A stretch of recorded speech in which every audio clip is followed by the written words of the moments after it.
भारतीय सेनेच्या या महापराक्रमी रणगाड्याची गर्जना प्रसंगी शत्रूला थरथर कापायला लावते। भारतीय सेनेचा हा रणगाडा लक्ष्याच्या दिशेने कूच करू लागला की जणू धरणीकंप झाल्याचा भास होतो। पण या महाकाय शस्त्रास्त्रांना चालवणारा हात हा तुमच्या आमच्या सारख्याच एका सर्वसामान्य माणसाचा आहे हे पाहिल्यावर स्वाभाविकच प्रश्न पडतात। खरी ताकद ही अस्त्रशस्त्रात असते की ती चालवणाऱ्या सैनिकाच्या हातात। ही मेकॅनाइज वेपन्स अधिक शक्तिशाली आहेत की त्यावर आरूढ झालेला भारतीय सेनेचा जाबाज जवान। याच प्रश्नांची उत्तरं शोधून काढण्यासाठी आम्ही गाठलं थेट अहमदनगर मधलं armoured corps centre and school आणि जाणून घेतलं की आर्मर्ड कॉप्सचे जवान आणि अधिकारी घडतात तरी कसे।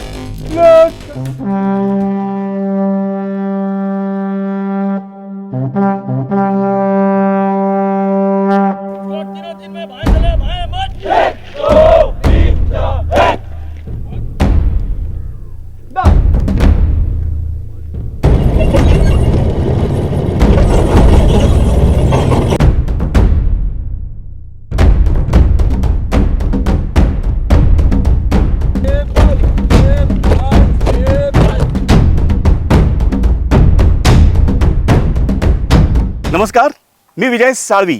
प्रजासत्ताक दिनाच्या निमित्तानं एबीपी माझावर आयोजित या खास कार्यक्रमात आपल्या सगळ्यांचं स्वागत।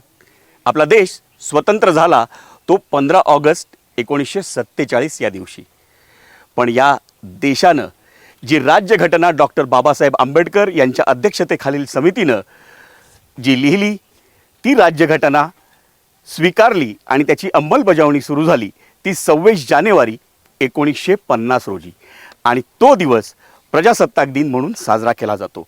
यंदाचा हा प्रजासत्ताक दिन आहे 72वा प्रजासत्ताक दिन आणि प्रजासत्ताक दिनाच्या निमित्तानं आपल्या सगळ्यांना कल्पना आहे की दिल्लीच्या राजपथावर या देशाच्या लष्करी सामर्थ्याचं, या देशाच्या सांस्कृतिक वैभवाचं आणि या देशाच्या ऐतिहासिक वारशाचं आपण मोठं प्रदर्शन पाहत असतो। एबीपी माझावरही आमचा नेमका तोच प्रयत्न असतो। या देशाचा ऐतिहासिक वारसा, या देशाचा सांस्कृतिक वैभव आणि या देशाचं लष्करी सामर्थ्य देखील आपल्या समोर आणायचा, ते उलगडून सांगण्याचा आमचा प्रयत्न असतो। आणि त्या निमित्तानं यंदा प्रजासत्ताक दिनाच्या निमित्तानं एबीपी माझा दाखल झालाय अहमदनगरमधल्या आर्म्ड कॉप्स सेंटर्स अँड स्कूलमध्ये आणि माझ्यासोबत आहेत आपल्या सगळ्यांचे लाडके अभिनेते आणि सह्याद्री देवराई या वृक्ष चळवळीचे सर्वेसर्वा अभिनेते सयाजी शिंदे। सर, या कार्यक्रमात आपलं स्वागत। पण या कार्यक्रमाच्या निमित्तानं आपण पहिल्यांदाच अशा एका उपक्रमात सहभागी होत आहे, त्याबद्दल तुम्हाला काय वाटतं? Armed corps and centres and schools याला आपण भेट देतोय। नगरमध्ये हे armed corps centre education centre जे आहे त्याचं बघितल्यानंतर मला एवढं भव्यता, थ्रिल्ड आणि एक जोश निर्माण झाला आणि त्यानिमित्तानं मी पहिल्यांदाच आयुष्यात हा थ्रिल्ड अनुभव घेतोय, पाहतोय आणि पाहणार आहे अजून। तर मला खूप आनंद आणि खूप पॉवर फील करतोय। तुम्ही जी आता अशी वज्रमूठ तुम्ही जी अशी वळलीत ना, ते बघून मला एक सांगावंसं वाटतं की हे जे आर्म्ड कॉप्स सेंटर आणि स्कूल याचा जो मोटो आहे ना तो पण असाच आहे, फिस्ट नो फिंगर्स। वज्रमुठांची ना आर्म्ड कॉप्स सेंटरची ही वज्रमुठ दुश्मनांना एका दमात लोळवणारी आहे आणि म्हणूनच या आर्म्ड कॉप्स सेंटर अँड स्कूलबद्दल आपण जाणून घेणार आहोत मेजर पाटील यांच्याकडनं। सर, आम्ही सगळ्यात नेहमी ऐकत असतो मराठा लाईट इन्फंट्री आहे, गोरखा रायफल्स आहेत, पण हे armed corps centre and school हे नेमकं आहे काय? Okay, armoured centre corps and school हा एक बहुत ही म्हणजे काय इम्पॉर्टंट एस्टॅब्लिशमेंट आहे ट्रेनिंगचा इंडियन आर्मीचा। तिथं तुम्ही टँकचं ट्रेनिंग किंवा त्याचं प्रॅक्टिस शिकवलं जातं आणि not only Indian army but आपले फ्रेंडली फॉरेन कंट्रीज जे आहेत त्याचेही ऑफिसर्स, JCOs आणि जवान तेही सुद्धा इथं येऊन आपलं शिक्षण जे ट्रेनिंग जे आहे प्रशिक्षण घेतात। अच्छा, म्हणजे एवढं मोठ्या पद्धतीचं हे ट्रेनिंग सेंटर आहे। इथे किती त्यापैकी येतात ट्रेनिंगसाठी? ते सर्वजण येतात जे NCOs आणि किंवा JCOs आहेत ज्याला पुढं टँकबद्दलचे जे टेक्निकल किंवा टॅक्टिसचे जे ट्रेनिंग घ्यायचं आहे ते सर्व जे त्याचे कोर्सेस आहेत ते सर्व इथं ते केले जातं। आणि बेसिक जे मिलिटरी आहेत जे नॉर्मल जवान जे सोल्जर्स होऊन येतो भरती होऊन त्याचं ही बेसिक ट्रेनिंग जे आहे इथंच होतं. म्हणजे आम्ही आत्तापर्यंत मराठा लाईट इन्फंट्रीमध्ये तुमच्या रायफल्स बघितल्या, लाईट मशीन गन बघितल्या, पण आत्ता आम्ही काहीतरी मोठं बघणार आहोत आणि ते असणार आहे रणगाडे. Yes. आणि ते रणगाडे मी आणि सयाजी शिंदे आम्ही तो थरार तुमच्यापर्यंत पोहोचवणार आहोत. पण सर नेमकी हिस्ट्री किंवा इतिहास काय आहे, हे कशा पद्धतीचं होतं? आधी काहीतरी कॅव्हलरी म्हणायचे. हो, ह्याला तुम्ही सांगू शकता की आम्ही घोडसवारनं कसं टँक पण पोचलो, this is the history what we call. आणि ह्याचं सुरुवात झालं सन 1773ला. अरे बापरे. तेव्हा अगोदर आपले राजा होते चेतसिंग आणि ब्रिटिशचे होते वॉन हॅन्स्टिंग. त्यांनी दोघांना मिळून एक इंडियन हॉर्स म्हणून एक फर्स्ट कॅव्हलरी ओपन केला, जे सध्या आता प्रेसिडेन्शियल बॉडीगार्ड म्हणून त्या नावाने युनिटने आता पण ही आता दिल्लीमध्ये स्थापित आहे. आणि त्याच्यानंतर 1938पासून जे इस्टॅब्लिशमेंट सुरू झालं की फर्स्ट कॅव्हलरी झालं. नंतर फर्स्ट वर्ल्ड वॉर झालं. वर्ल्ड वॉरच्या नंतर सर्वही देशांना एवढा इंटरेस्ट घेतला कॅव्हलरीमध्ये, आपलं आर्म फोर्स मेकनाइज फोर्सेसमध्ये. तिथनं आपलं कॅव्हलरीज किंवा आर्म फोर्सेसची स्थापना करत करत आले. सर तुमच्या मनात काही प्रश्न? प्रश्न नाही, मला एक आदर इंडियन आर्मीबद्दल, जवानांबद्दल आणि ह्या ज्या पद्धतीनं काम करतात त्याच्याबद्दल खूप आदर वाटला. मला सॅल्यूट मारायचा वाटतो आणि मला खूप इच्छा आहे की पुढचं टँक कसे आहेत आणि त्याचं ट्रेनिंग कसं होतं आणि तो थरार आता अनुभवायला पुढे आपण जाऊया. वा. तर आर्म कॉप्स सेंटर अँड स्कूलची ही वज्रमूठ आता आपल्यासमोर आम्ही दोघं घेऊन येणार आहोत. पण त्याच्या आधी आपण सुरुवात करूया. हे समोरच्या ज्या ड्रिल मैदान आहे, या ड्रिल मैदानमध्ये जे ड्रिलची प्रॅक्टिस सुरू आहे तिथून आपण सुरुवात करूया. कारण असं म्हटलं जातं आर्मीमध्ये की जो जवान आणि जो ऑफिसर आहे तो घडतो कुठे, तर या ड्रिल मैदानमध्ये. आणि म्हणूनच आर्म कॉप सेंटर्समध्ये जे जवान आणि जे ऑफिसर्स घडतात ते या ड्रिल मैदानात कसे घडतात ते आपण पाहूया.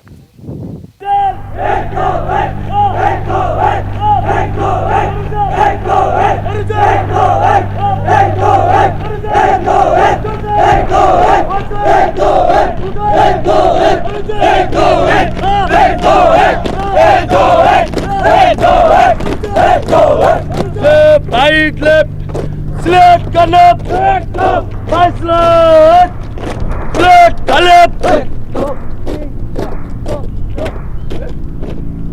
right, left. नगरच्या आर्म कॉप सेंटरमध्ये सयाजी शिंदे यांचं स्वागत तर झालंय आणि आपण पाहिली ती या सेंटरमधल्या जवानांची परेड. ड्रिल का केलं जातं? आपल्या मनात अनेक प्रश्न असतात, पाय उचलून आपटले जातात. पण हे जर आपण त्या इन्स्ट्रक्टरकडनं मला वाटतं समजून घेतलं तर जास्त योग्य ठरेल. जाऊया आपण. सयाजी सर, तुम्हाला कधी तुमच्या आयुष्यात मिलिटरीचा संबंध आला? कधी तुम्हाला असं वाटलं होतं का की मिलिटरीत जावं? मी ॲक्च्युली मिलिटरीत भरती व्हायला गेलो होतो. मी मिलिटरीची परीक्षा पण दिली आहे. अरे वा. आणि मी सिलेक्ट पण झालो होतो. ते सातारला मिलिटरीची भरती होते ना तिकडं, आणि त्या भरतीच्या वेळेला गेलो आणि नेव्हीत माझं सिलेक्शन झालं होतं. पण काहीतरी कारण झालं आणि आमच्या घरातलं नाही झालं आणि मग आज मिलिटरीत नेव्हीत. पण आज जेव्हा तुम्ही इथे आलात, ओपन जीपमधनं तुमची एंट्री झाली. नेहमी तुमच्या सिनेमात अशी एंट्री असते, पण ते तुमचं सगळं ठरवलेलं स्क्रिप्ट असतं. आज रोमांच उभे राहिले. हो, नाही नाही, हे एकदम थ्रिल करणार आहे आणि प्राऊड फील करणार आणि हेल्दी वातावरण, ज्याला असं म्हणतो ना की आपल्याला काहीतरी देशाचीच ताकद आपल्या अंगात येते, असं त्याच्यामध्ये फिलिंग येतं. असं आपल्यासोबत बालसिंह चाहर देखील आहेत, ड्रिल इंस्ट्रक्टर आहेत. सर, हम जहाँ भी जाते हैं, जिस फौज में जाते हैं, रेजिमेंट में जाते हैं, वहाँ पे ड्रिल देखा जाता है तो ड्रिल कंपलसरी होता है. हमने ये भी सुना है कि ड्रिल मैदान जो होता है वहाँ पे आपका जवान या जो आपके अफसर्स हैं वो सच में बनाए जाते हैं. तो क्या तरह की होती है ये ड्रिल और क्या ज़रूरत है ड्रिल की? ड्रिल की जरूरत, सबसे पहला पॉइंट है कि ड्रिल एक डिसिप्लिन की बुनियाद है. नेक्स्ट, ड्रिल क्या है, इससे पहले कि मैं आपको बता दूं कि ड्रिल है क्या चीज़. ड्रिल किसी भी प्रोसीजर को क्रमवार और उचित तरीके से अनुकरण करने की कार्रवाई को ही ड्रिल कहते हैं. और ड्रिल एक मैदानी जंग एक्सरसाइज किसी में भी फॉलो की जा सकती है. उसके ज़रिए हम किसी भी चीज़ पर सुचारू रूप से हासिल कर सकते हैं उसको. ड्रिल की तरतीब यही है. और ड्रिल दूसरा नेक्स्ट पॉइंट, एक सिविल और फौजी में ड्रिल के ही अकॉर्डिंग डिफरेंस डाल सकते हैं कि सिविल और फौज में क्या ड्रिल के अकॉर्डिंग डिफरेंस है. सिविल की तरतीब अलग होती है और फौज की तरतीब अलग होती है. अगर ड्रिल सिविल में होती तो वही तरतीब बन जाती, लेकिन इनमें दोनों का डिफरेंस एक ही है कि सिविल की तरतीब बिल्कुल मतलब अस्त व्यस्त होती है और ड्रिल फौज की तरतीब के अनुसार बिल्कुल एक तरतीब से चलती है, जो कि आगे युद्ध क्षेत्र में भी कामयाबी का हासिल करते हैं। पण हे ड्रिल सबके लिए कंपलसरी होता है सुबह या नए लोग जो भर्ती होते हैं उनके लिए होता नहीं, ड्रिल ऐसा होता है, सबसे पहले तो जो बेसिक रूप से निकालते हैं उधर से ही स्टार्ट हो जाती है हमारी ड्रिल। सिविल से एक फौज के माहौल में डालने के लिए ड्रिल बहुत ज़रूरी है। उसके बाद में फिर जैसे सर्विस बढ़ती जाती है, ड्रिल कंटिन्यू चलती जाती है, क्योंकि वो बेस ना छूट जाए, इसीलिए वो बेस के अकॉर्डिंग ड्रिल बहुत ही ज़रूरी है। तो यहाँ उसका जय। प्रैक्टिस होता है। वो है, ये ग्राउंड है ड्रिल का, तो सामने ऐसी ग्राउंड में ड्रिल चलती है। बूट होने से, बूट का मतलब खड़े होने से लेकर और शाम को सोने तक ड्रिल का अलग थलग जरिया दिखेगा, वो एक सैनिक में मिल सकता है। एका सैनिकातच मिळू शकतं कसं राहायचं, कसं बोलायचं आणि कसं चालायचं. एकंदरीतच सैनिकाचा जो स्मार्टनेस असतो ना, तो सर्वसामान्य माणसापेक्षा वेगळा असतो आणि तोच त्या सैनिकाला, मग तो सर्वसामान्य सैनिक असो किंवा सेनादलातला अधिकारी असो, त्याला घडवतं हे ड्रिलचं मैदान आणि हे सारे ड्रिल इन्स्ट्रक्टर.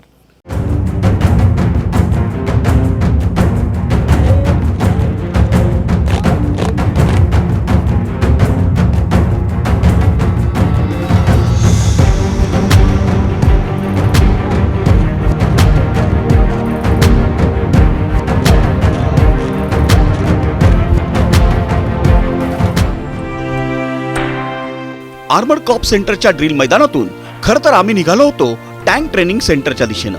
पण आर्मर्ड कॉप सेंटरचे कमांडिंग ऑफिसर कर्नल विनीत आणि सयाजी शिंदे यांच्यात वृक्ष लागवडीविषयी गप्पा सुरू झाल्या आणि आमच्या वाहनांचा ताफा आर्मर्ड कॉप सेंटरमधल्या 7 पैकी एका दुर्मिळ झाडाच्या दिशेनं वळला.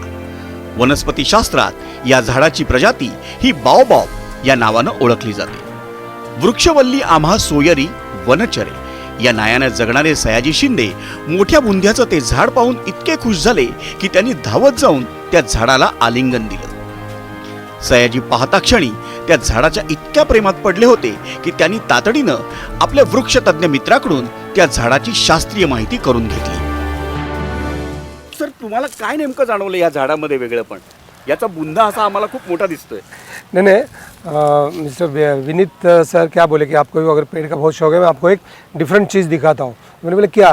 तो ये अहमदनगर नगर के ये कैंटोनमेंट में है, आम कैंटोनमेंट में 7 पेड़ है जो आफ्रिकन बाओबाज करके जानते हैं. मराठीत मला गोरख चिंच म्हणून बोलतात. मला माहीत नव्हतं ही 7च झाडं कुठली आहेत म्हणून बघावं म्हटलं, तर ह्याचं शूट करून लगेच आम्ही प्रत्येक जिल्ह्यात एक बायोडायव्हर्सिटी पार्क व्हावं असा विचार करतोय. तर त्याच्यासाठी म्हटलं हे वेगळं सापडलं आपल्याला, चला हे झाड कसं नाही आपल्याकडं, म्हणून त्याचं शूट करायला घेतलं. मग अशी माहिती काढली तर हे आफ्रिकन बाओबाज म्हणजे ही गोरख चिंच आहे. ही गोरखपंथीय लोकांनी परदेशातनं आणलं होतं आणि देवळाच्या बाहेर ते लावलं. पण ह्याची वाढ कमी असते, याला शेंगा येतात, फुलं येतात, काही पक्षी हे खातात आणि ह्याचा बुंदा खूप मोठा होतो, ह्याच्यात पाणी सापडतं आणि ह्याचं वय खूप जास्त आहे. आणि हे आपल्या विधानभवनात आहे आणि ह्याची रोपं पण आता मी मिळवलीत. इथं आष्टीला, काष्टी म्हणून गाव आहे इथं, तिथं कालच गेलो होतो. आणि सातारला आपण एक बायोडायव्हर्सिटी पार्क यावेळेला घेतो आहे, जिथं वृक्ष संमेलन आपण 13-14ला घेतो आहे. तर तिथं सगळ्या व्हरायटीज 100 वर्षानंतर सीड बँक पूर्ण असली पाहिजे. त्यानिमित्तानं आज इथं विनी साहेबांनी आपल्याला गोरख चिंच पाहिलं, जिथं जावं तिथं आपल्या आवडीचा विषय शोधून काढावा आणि रमावं असे सयाजी शिंदे आणि त्यांच्याच पठडीतले जरी आर्मीमध्ये किंवा आर्मर्ड कॉप सेंटरमध्ये कर्नल विनीत आहेत, त्यांचा देखील त्यानिमित्तानं एक वेगळा स्टडी या निमित्तानं आपल्या समोर येतोय. ही निव्वळ मर्दुमकी नाही तर अधिराज्य गाजवण्याची आस आहे. हे निव्वळ धैर्य नाही तर शत्रूवर दहशत निर्माण करणारा हा रुबाब आहे. आज आम्ही आपल्याला घेऊन आलो आहोत ते भारतीय सेनेच्या नगरमधल्या आर्मर्ड कॉप सेंटर अँड स्कूलमध्ये. साध्या आणि सोप्या भाषेत सांगायचं तर आर्मर्ड कॉप्स म्हणजे पोलादी रणगाडे ऑपरेट करणारी भारतीय सेनेची डिव्हिजन. शत्रूच्या मनात थरकाप उडवून त्याची भारताकडे पुन्हा वाकड्या नजरेने पाहण्याची हिंमत होणार नाही अशी दहशत निर्माण करण्याचं काम हे आर्मर्ड कॉप्स असतं. त्याच आर्मर्ड कॉप्सच्या टँक ट्रेनिंग परिसरात आता आपण आलो आहोत.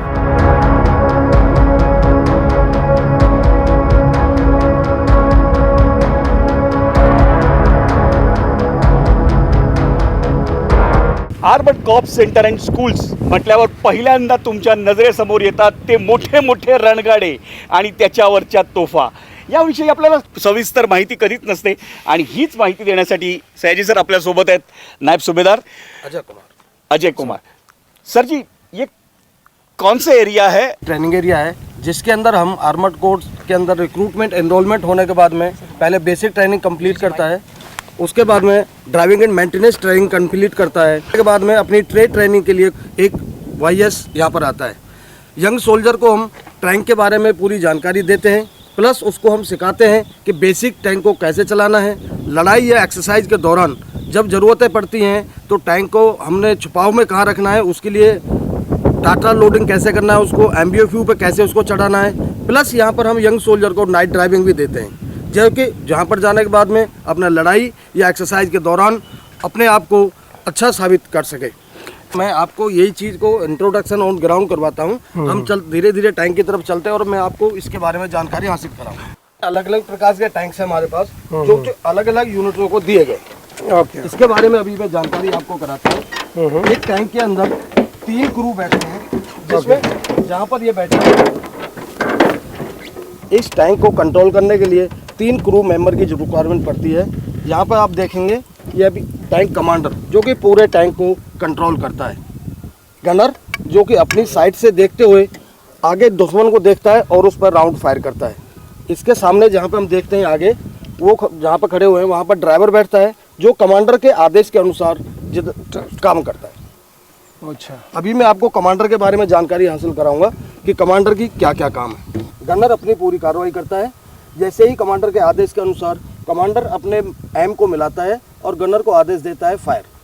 गनर के फायर करते ही दुश्मन का टैंक उड़ जाता है, ध्वस्त हो जाता है. सर, कितने दिन का ट्रेनिंग होता है आम जो जवान यहाँ पे आता है आर्मर्ड कॉप्स हमारे सेंटर पास में? जो यंग सोल्जर यहाँ पर आता है उसका 16 वीक का हम ट्रेनिंग कराते हैं, जिसके अंदर अलग अलग फेज में उसकी ट्रेनिंग को कंप्लीट किया जाता है.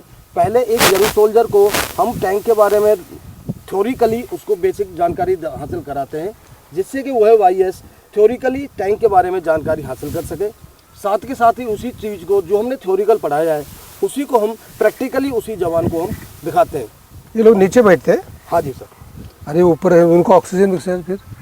सर इसके अंदर जैसे ही एज ए वार में टैंक चलता है ये, तो ये गनर एक बार सेटिंग हो जाए.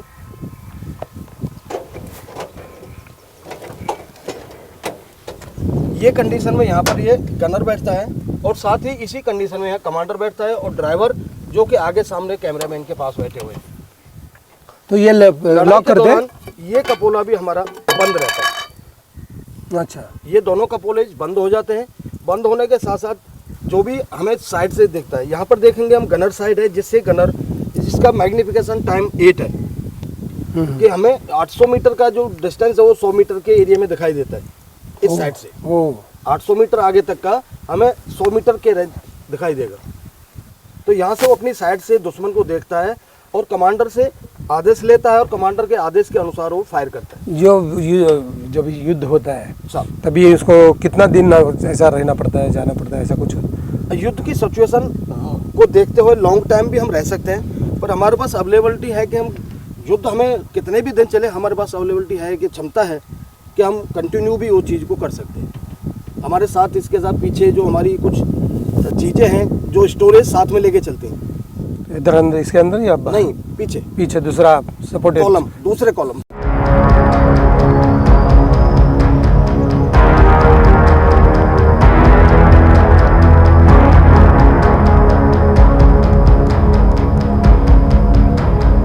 सयाजी सर, आयुष्यामध्ये शेतीशी खूप जवळचा संबंध आला आहे. पश्चिम महाराष्ट्रातल्या तुम्ही सातारचे आहात. ट्रॅक्टरवर अनेक वेळा बसलाय, पण टँकवर पहिल्यांदा बसताय आयुष्यात. कसं वाटतंय आता?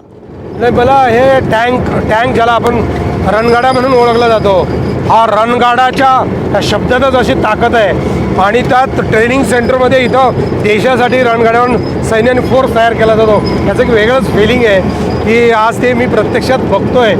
आणि आपल्याला देशाच्या जवानांबद्दल कायमच आदर वाटतो.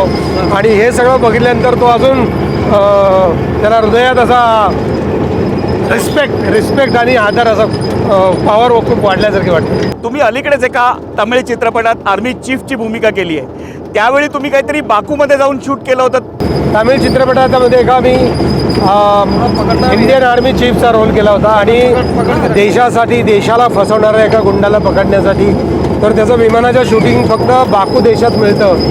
तर त्या फिल्मच्या शूटिंगला मी बाकूला गेलो होतो आणि डेहराडूनला ते आर्मी सेंटर तिथं त्याचं शूटिंग केलं होतं. भारत माता की जय, भारत माता की जय.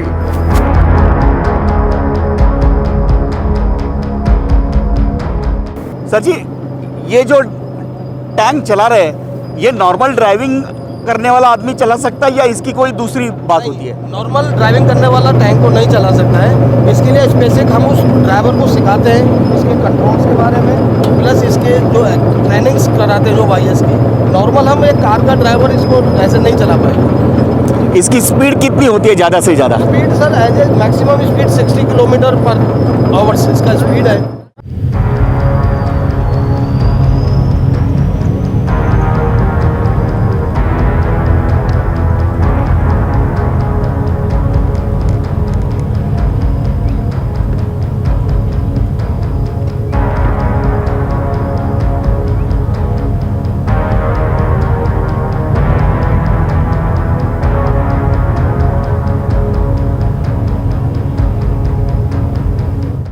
सर, सबसे पहले तो आपका शुक्रिया, आपने हमें जो बहुत बड़ा मौका हमारे ज़िंदगी का दिया. सयाजी सर, कसं वाटलं? ट्रॅक्टरवर बसलाय, टँकवर बसून पहिल्यांदा एवढा मोठा राऊंड आणि तो पण वेगात. असा एवढा थ्रिल वाटलं की असं फील्डवरती असं जवानाच्या मध्ये जिद्द कशी असेल आणि देशाप्रती प्रेम कसं असेल आणि लढण्यासाठी जाताना काय मनात भावना असतील असं सगळं भावनांचा एकदम भारी, फार फार मस्त, खूप आनंद वाटला आणि फार तुमच्या सगळ्यांचं खूप खूप धन्यवाद. आणि तुमच्याबद्दल आदर आहेच, तुमच्याबद्दल देशाला आदर आहे. तर या सगळ्या जवानांबद्दल देशाला आदर आहे आणि यांची जी तयारी आहे, यांचं जे देशाच्या सीमेवर जाण्यासाठी जी तयारी आहे ती याच आर्मर्ड कॉप्स सेंटर अँड स्कूल्समध्ये चालते, जिथे त्यांच्यासाठी हे रणगाड्याचं ट्रेनिंग आहे. आणि ती संधी आम्हाला अजय कुमार आणि बाकीच्या त्यांच्या सहकाऱ्यांमुळे मिळाली. सयाजी शिंदे यांच्यासोबत सुरू असलेली आपली आर्मर्ड कॉप्स सेंटर आणि स्कूलची जी सैर आहे ती आता आपल्याला चक्क घेऊन आली आहे कॅव्हलरी टँक म्युझियमला. कॅव्हलरी टँक म्युझियम म्हणजे नेमकं काय आहे, किंबहुना आपलं जेव्हा नाव ऐकतो ना तेव्हा आपल्याला लक्षात येतं हे रणगाड्यांचं संग्रहालय. पण रणगाड्यांचं संग्रहालय म्हटल्यावर धक्का बसतो, कारण छोट्या वस्तूंचं संग्रहालय आपण सगळ्यांनीच बघितलं आहे. त्याची माहिती आपल्याला करून देत आहेत माझी नौदल अधिकारी आहेत आणि आता क्युरेटर म्हणून या संग्रहालयाचं काम बघतात ते वामन अट्टल. वामनजी, काय नेमकं हे म्युझियम आहे आणि कशा पद्धतीने याचं जतन केलं आहे? एशिया खंडाचा पहिला टँक म्युझियम आहे. अच्छा. ह्याच्या अगोदर इथं जे अम्युनिशन डंप होतं, जे वेळेस हे रिलोकेट केलं गेलं तर हे 1993मध्ये सगळं रिनोव्हेशन करून हे जागा टँक म्युझियमसाठी सिलेक्ट केली गेली. ते टाईमला मेजर जनरल आयन लुथरा होते. त्यांचा हे कन्सेप्ट आहे की इथं एक टँक म्युझियम असायला पाहिजे. तर इथं आपण आज जाऊन जे पाहणार आहे की इथे जे आर्मर्ड कार्स आणि टँक्स आहे, मॅक्सिमम सेकंड वर्ल्ड वॉरमध्ये वापरलेले टँक्स आहे आणि ते प्रत्येक आर्मर्ड कार आणि प्रत्येक आर्मर्ड टँकचा एक व्यक्तिगत इतिहास आहे. हे सगळे आर्मर्ड कार्स आणि टँक्सने जे युद्धात भाग घेतला आहे आणि त्यांची जे दाखवले ते कारगिरी दाखवली आहे, ते काळात हे सगळे राक्षस होते. पण आज जे टेक्नॉलॉजीप्रमाणे हे सगळे they are all in RIPs.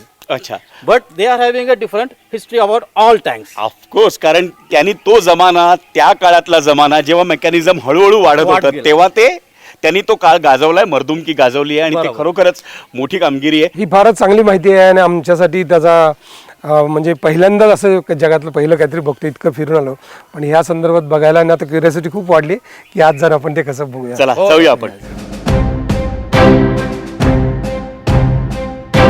अनेकदा शस्त्रास्त्रांचं संग्रहालय बघितले, छोटी छोटी शस्त्रास्त्र असतात, रायफल देखील बऱ्याच ठिकाणी बघितले, पण रणगाड्यांचं संग्रहालय बघितल्यावर पहिला प्रश्न काय आला तुम्हाला यांना विचारावा? मला वाटेल की ह्याच्यात आता आपण रणगाडा फिरलो तर हा कधीचा आहे रणगाडा आणि काय ह्याचं इतिहास आहे किंवा काय ह्याच्याबद्दल माहिती आम्हाला तुम्ही सांगू शकता? Okay sir. हे जे टोपाज टँक आहे हे ॲम्फिबियस टँक आहे. ॲम्फिबियस म्हणजे जसं आपले फ्रॉग असतात, एलिगेटर असतात, तर हे पाणीवर सुद्धा तरंगून चालतात आणि जमिनीवर सुद्धा तरंगून चालतात. हे पोलंड आणि चेकोस्लोवाकिया 1963 मध्ये हे टँक त्यांनी तयार केलं होतं. हे नंतर आपण टँक परचेस केलं होतं त्यांच्याकडून. हे जर टँकचं वजन आहे कमीत कमी 12 टन. ह्याचे आत 14 माणसं आत बसू शकतात. ह्याच्या आत बसण्याची जागा आहे. हे ट्रूप्स कॅरियर्स आहे का जे वेळेस युद्ध वगैरे चालतं, ऑपरेशन चालतात, त्याच्यामध्ये हे सगळे लोकांना आत बसून हे ट्रूप कॅरी करण्यासाठी आहे. फक्त लाईट मशीन गन असते वापरण्यासाठी, कारण हे ट्रूप कॅरियर्स आहे. बाकी रणगाडा पाहिला तर त्याच्यावर फार मोठा एक बॅरल असतो, तोप असते. त्याच्या 100 mm किंवा 125 mm चे त्याचे राऊंड असतात. पण हे ट्रूप कॅरियर्स आहे, ह्याच्यात फक्त माणसं कॅरी केले जातात. म्हणजे जसा जवान आणि अधिकारी सन्मानानं निवृत्त होतो, तसे हे रणगाडे भारतीय सेनेच्या सेवेतून सन्मानानं निवृत्त हो, झाले. ते माझे रणगाडे झाले.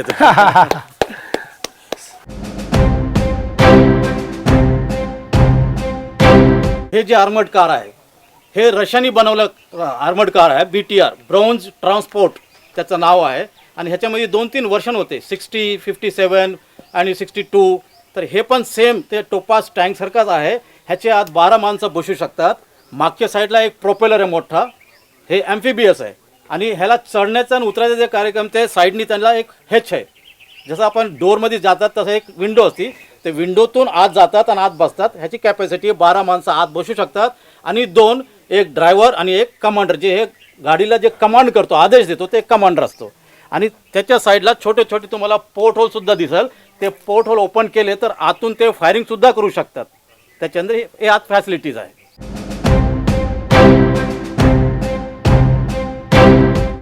ही पोलादी कार आहे काय?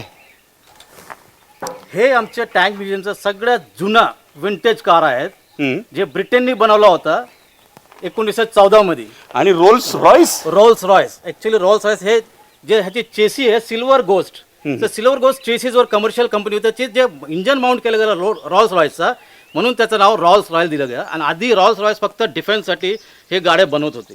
हे जे तुम्ही मॉडेल पाहतात हे रॉल्स रॉयस, हे टँक म्युझियममध्ये सगळ्यात जुना विंटेज कार आहे. 1914 मध्ये जे फर्स्ट वर्ल्ड वॉर झालं त्यावेळेस हे आर्मर्ड कार वापरली गेली.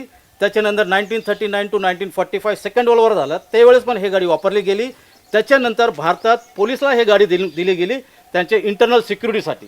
मला तुम्ही आत्ता गप्पा मारता सांगितलं की 26 जानेवारीच्या निमित्तानं, प्रजासत्ताक दिनाच्या निमित्तानं याचं सगळं प्रदर्शन सर्वसामान्य जनतेसाठी पण खुलं असतं. हे हो, हे तसं पाहायला गेलं तर प्रत्येक दिवशी ते ओपन आहे. फक्त एक मंडे सोमवारी असतं, ते दिवशी मेंटेनन्स वगैरे असतं, म्हणून सोमवारी हे टँक म्युझियम फक्त बंद असतं. बाकी इतर दिवशी 9 ते 5 हे टँक म्युझियम पब्लिकसाठी ओपन आहेत. आणि 15 ऑगस्ट आणि 26 जानेवारी कमीत कमी 25 ते 30 हजार पब्लिक इथं व्हिजिट करतात. बघा, तुमच्या मुलांना जर पुढच्या काळात आर्मीमध्ये, नेव्हीमध्ये जाण्यात रस असेल आणि त्यांना जर हे संग्रहालय बघायचं असेल तर तुम्ही ही संधी साधू शकता. सर्वसामान्य माणसांसाठी देखील हे संग्रहालय खुलं आहे.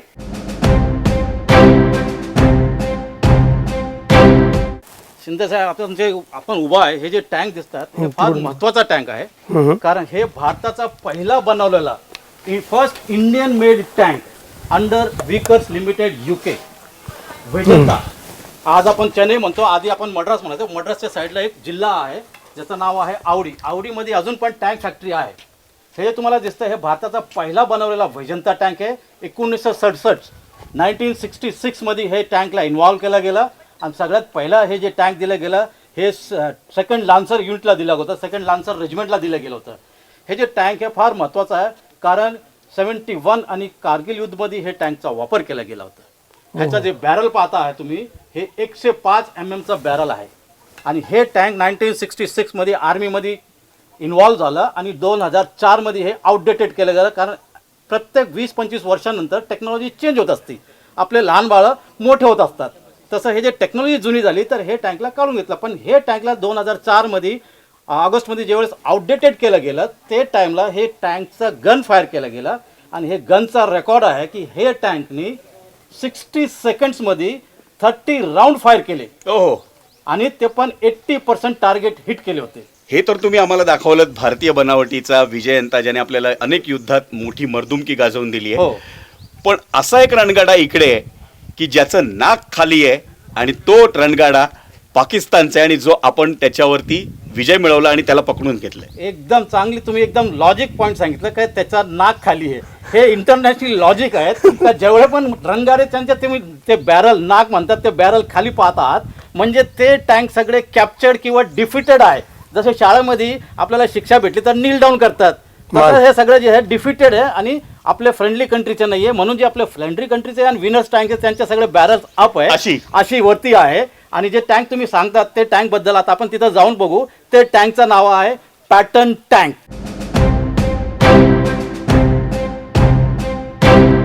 ह्याचं नाव पॅटर्न टँक आहे. अमेरिकामध्ये जे रिटायर्ड जनरल वगैरे असतात त्यांचं नाव टँकवर लावू शकतात. तर एक जनरल होते, जनरल पॅटर्न, त्यांचं नाव हे टँकवर दिलं गेलं आहे. हे जे टँकचा मॅन्युफॅक्चरिंग झाली, हे टँकची मॅन्युफॅक्चरिंग 1953 मध्ये याची मॅन्युफॅक्चरिंग सुरू झाली आणि 60 नंतर याची मॅन्युफॅक्चरिंग स्टॉप केली गेली. 100 mm याचा बॅरल आहे. आणि हे टँक जे वेळेस पाकिस्तानला भेटले त्यावेळेस ते लोकांनी म्हटलं का आता आम्ही भारताला दाखवून देऊ की आमच्याकडे पण लई मोठी टेक्नॉलॉजी आणि फार मोठा टँक आला आहे.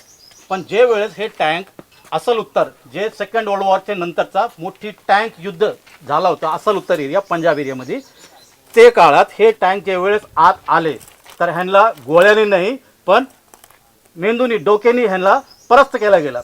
जे वेळेस हे टँक आले तर ते काळात ते फील्डमध्ये पाणी भरून टाकलं. पाणी भरल्यामुळं हे टँकचं कास्टिंग असल्यामुळे ह्याचं वजन आहे 60 टन. आणि हे टँकचं जे ग्राउंड क्लिअरन्स आहे हे ग्राउंड क्लिअरन्स कमी आहे. तर जे वेळेस हे शेतात शिरले तर हे तिथं बोकडाऊन झाले, फसून गेले. आणि ते काळात आर्मीमध्ये जुने गोळे येत होते जे मारल्यानंतर ते आग पसरवायचे. तर ते काळात ते गोळे ह्याच्यावर मारले गेले आणि असल उत्तर एरियामध्ये 97 पॅटर्न टँक कॅप्चर केले गेले. आणि त्यासाठी त्याला म्हणतात, त्या एरियाला म्हणतात ग्रेव्हयार्ड ऑफ पॅटर्न टँक. त्याच्यानंतर त्याचं नाव झालं पॅटर्न नगर. सध्या आता तुम्ही मॅपमध्ये जेवढं पाहणार आहे तर खेमकरण एरिया तिथं पॅटर्न नगर ऑफिशियली नाव त्याचं ठेवलं गेलं आहे. हे टँक आहे, हे टँकला पेनिट्रेट केलं होतं ते होते आपले भारताचे सेंचुरियन टँक त्या काळात 1965च्या युद्धामध्ये. इथं तुम्ही पाहू शकता इथं सर हे जे हिट पाहता तुम्ही हायलाईट केलं रेड, हे इथं पहिला हिट मारलं गेलं सर सेंचुरियन टँकचं. तर जे आपण समोरून ज्यावेळेस पाहता तर टँकचा टार्गेट कमी असतो आणि साईडनी पाहिलं तर टार्गेट मोठा होऊन जात असतो. हे इथं पहिला मारला गेला आहे, इथं रेकोशी झाला राऊंड लावून. तर हे तुम्ही पाहू शकतात. पण मग परत दुसरा एक प्रयत्न केला गेला का टँकला कसं तरी तोडायचंच आहे. तर जे सेकंड हिट मारलं गेलं हे त्याच्या व्हीलवर मारलं गेलं ट्रॅक तोडण्यासाठी. कारण टँकचा जर ट्रॅक ब्रेक केला तर त्याची मोबिलिटी संपून जाते, ते चालत नाही. तर हे इथं सेकंड हिट आहे ट्रॅक तोडण्यासाठी. हे पहा, हे तुम्ही पाहू शकतात. हे सेकंड हिट मारलं गेलं आणि टार्गेट चुकला, ट्रॅकवर न लागता ते व्हीलवर लागलं आणि ते राऊंड थ्रू होऊन गेलं. म्हणजे पाकिस्तानच्या आर्मीतला हा हे कॅप्चर केलेलं टँक आहे कॅप्चर केलं. पाकिस्तानचं. जर ह्याला जर आत्मा असतं तर ह्याला वाटलं असेल का आपल्या भारतात जावं सेफ राहावं. हो, कारण त्यांचे जे टँक टेक्नॉलॉजी चांगली होती, टँकही चांगलं मजबूत होतं, पण त्यांचे जे आर्मर्ड पर्सनल्स होते ते वेल ट्रेंड नव्हते. जसं आपल्याला भारतात एक संधी आहे की आपल्याकडं सगळ्या प्रकारचे टरंट्स आहेत. जसं ग्लेशियर आहेत, डेझर्ट आहे, जंगल आहे, तसं ते पाकिस्तानमध्ये नाही आहे. तर आपली जी आर्मी म्हणून वर्ल्ड वाईड इंटरनॅशनली पाहिलं गेलं तर 4थ्या रँकवर आपण येतात. कारण त्याचं महत्त्व हेच आहे की आपले जे वेल ट्रेंड जे आपले पर्सनल्स आहे. कारण कुठलाही वॉर जे फक्त मशिनरी जिंकू शकत नाही आपण, त्याच्यासाठी डोकं पण लागतं आणि ट्रेनिंग पण लागते. नक्कीच. आणि हेच सगळ्यात महत्त्वाची गोष्ट आहे की तुमच्याकडे मशिनरी, तुमच्याकडे यंत्रणा, यंत्रसामुग्री, तुमची शस्त्रसामुग्री कितीही पोलादी असली ना तरी तुमच्याकडे पोलादी मनगट, पोलादी मेंदू जर असेल तर कितीही पोलादी तोफा पाकिस्तानच्या असू देत त्याच्यावर भारत विजय मिळवतोच. आणि ते कॅप्चर करून इथे आपण संग्रहालयात उभं करतो. नाही म्हणजे बेसिकली काय आहे, gun is not important, the hand behind it, the brain behind it is important.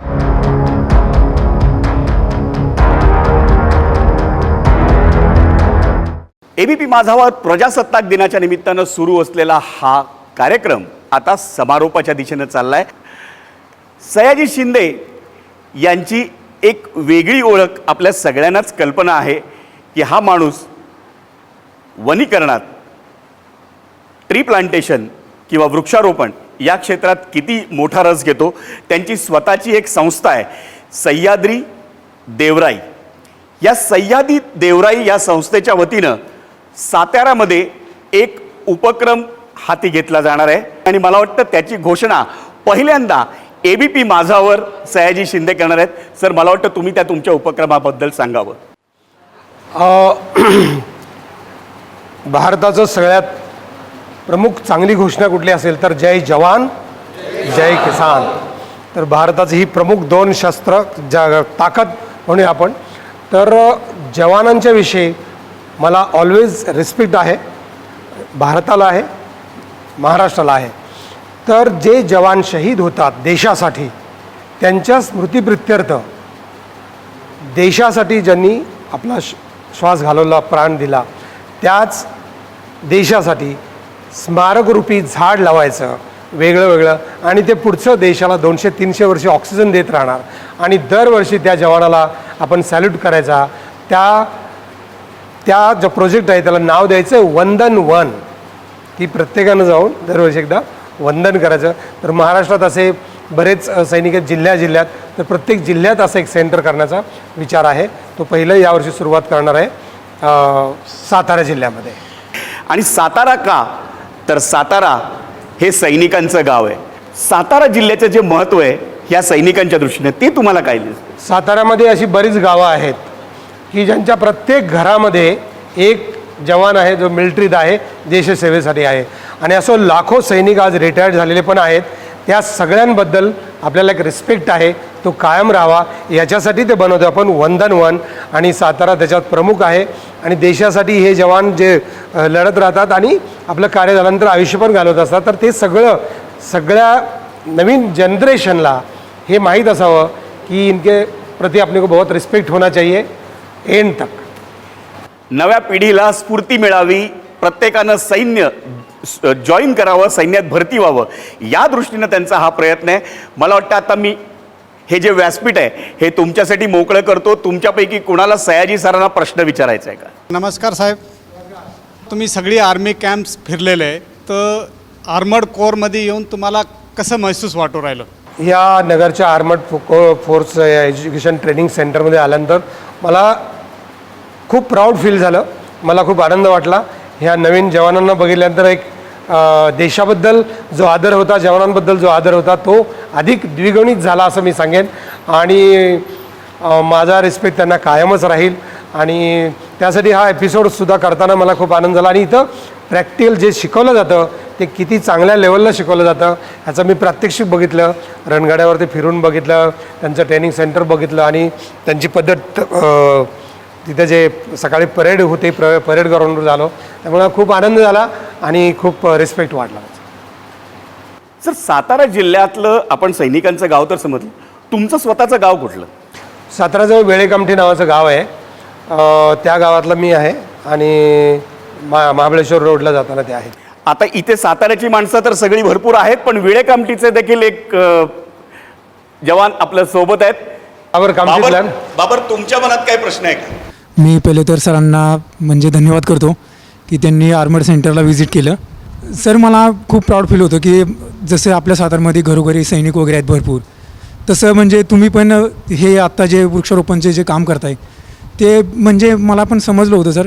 खूप प्राऊड फील होतं की म्हणजे एवढा विचार केला. म्हणजे याच्यामधून 2 कामे होतात, एक तर कसं प्रकृतीबद्दल पण, आणि दुसरं म्हणजे एक जवानांचा म्हणजे एक रिस्पेक्ट, त्याबद्दल मला खूप मस्त वाटलं सर.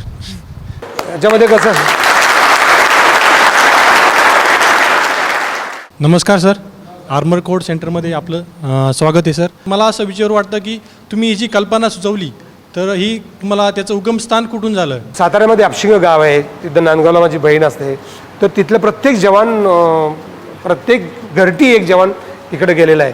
तर मला अशी त्यातनंच कल्पना आली की ह्या जवानांबद्दल प्रेम खूप वाटलं पाहिजे. अख्ख्या देशाला आहे, पण म्हणजे मी जम्मूला गेलो होतो, तर त्या पाकिस्तान बॉर्डरवरती घेऊन रात्री आम्ही त्या नाईट विजनची दुर्बीण असते, त्या दुर्बिणीतनं बघून वगैरे, तर मला इतकं वाटलं की कुठल्याही क्षणी कुठूनही हल्ला होऊ शकतो. आणि हे असे घरदार सोडून आलेले जवान उभे राहिलेले असतात आणि देशासाठी उभे असतात, तर देशाला केवढा प्राऊड फील असला पाहिजे. म्हणजे मला आठवते, गाणं सांगू का? हो. मी नाटकात एकदा काम केलं होतं, त्याच्यात एक नाटक होतं, आम्ही केलं होतं स्टेट कॉम्पिटिशनला, शेवाळी रंगाची माणसं. म्हणजे शेवाळी रंग म्हणजे मिलिटरीचा कलर ना, तर मिलिटरीची ती शेवाळी रंगाची माणसं एका युद्धावरती कुठेतरी अशी अडकलं एक ग्रुप, आणि आता त्यांना धड आपल्या देशात जाता येत नाही, तर त्या देशात जाता येत नाही, कॉन्टॅक्ट सगळे तुटलेत, आणि ते 8-10 जवान आहेत आणि ते राहिलेत, आणि एक जवान खूप आजारी आहे, त्याला काहीतरी गोळी लागली वगैरे वगैरे, असा नाटकातला तो विषय होता.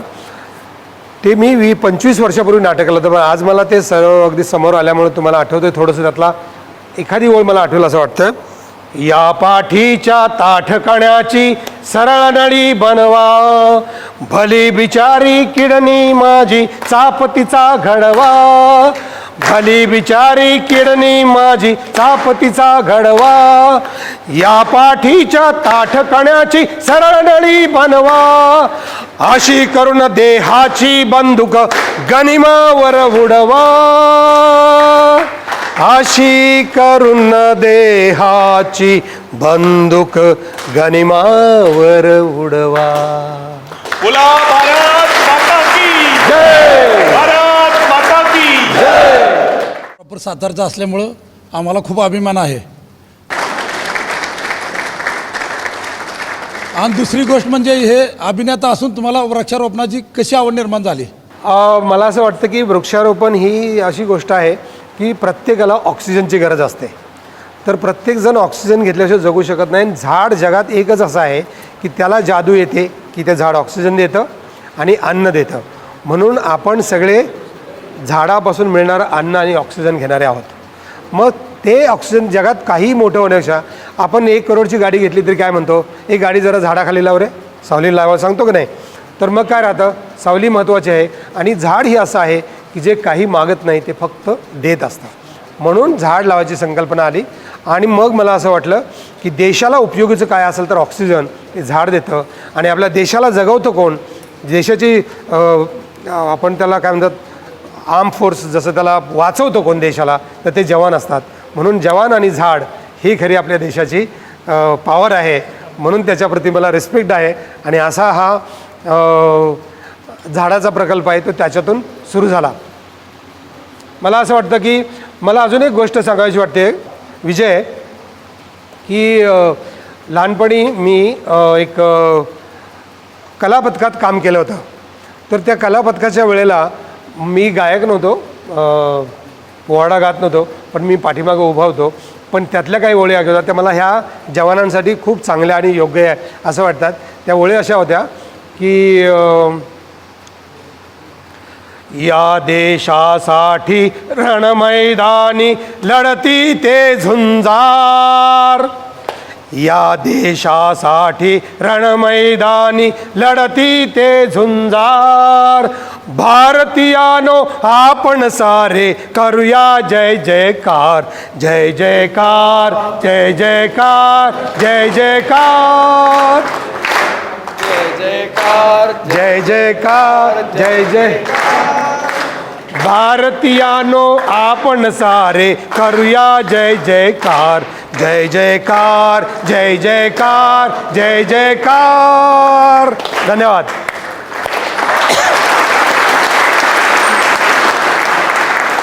मला माहिती आहे तुमच्या मनात काहीतरी जे दडलेलं आहे ते मी आता बाहेर काढायचा प्रयत्न करतो.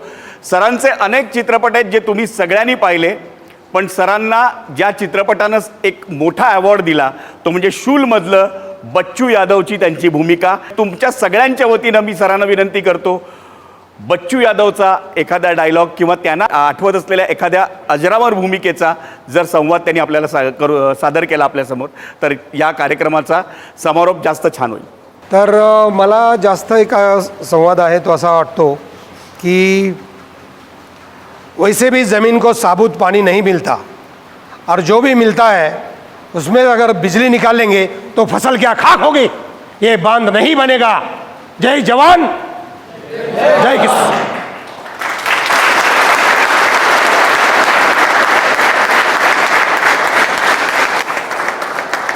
याला म्हणतात सयाजी शिंदे. त्यांनी विलनचा डायलॉग पण त्यांच्या मनातली जी गोष्ट आहे ना त्याच्यासाठीच आपल्याला संवाद तो आपल्याला त्यांनी बदलून वापरला. जय जवान आणि जय किसान ही घोषणा त्यांनी दिली, कारण त्यांच्या मनात जडलेला जो शेतकरी आहे त्याला असं वाटतं की वृक्ष लागवड प्रत्येकाने करायला हवी, प्रत्येकाने ती भूमिका घ्यायला हवी की मला या आयुष्यात किमान एक झाड लावायचं आहे, कारण हे झाड आपण लावलेलं झाड, आपण जगवलेलं एक झाड जे आहे ना ते उद्या येणाऱ्या पिढीला ऑक्सिजन देणार आहे. मला वाटतं या प्रजासत्ताक दिनाच्या निमित्तानं आपण प्रत्येकानं आज जर संकल्प केला की मला प्रत्येकाला एक झाड लावायचं आहे, तर उद्याची पिढी अधिक जोमानं ते कार्य करेल आणि सगळ्या देशाला नव्हे तर सगळ्या जगाला त्या झाडांमधून ऑक्सिजन मिळत राहील. धन्यवाद.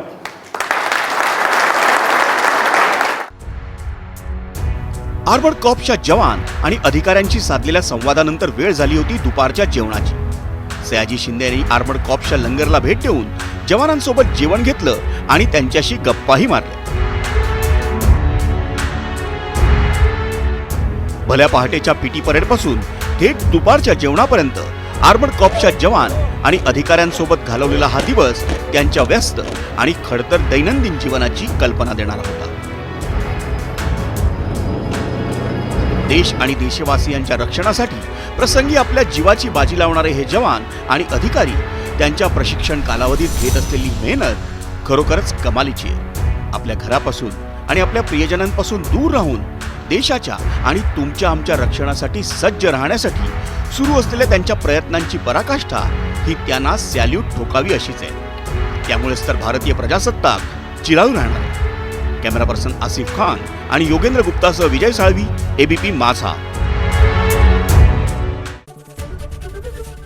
एबीपी माझा, उघडा डोळे बघा नीट.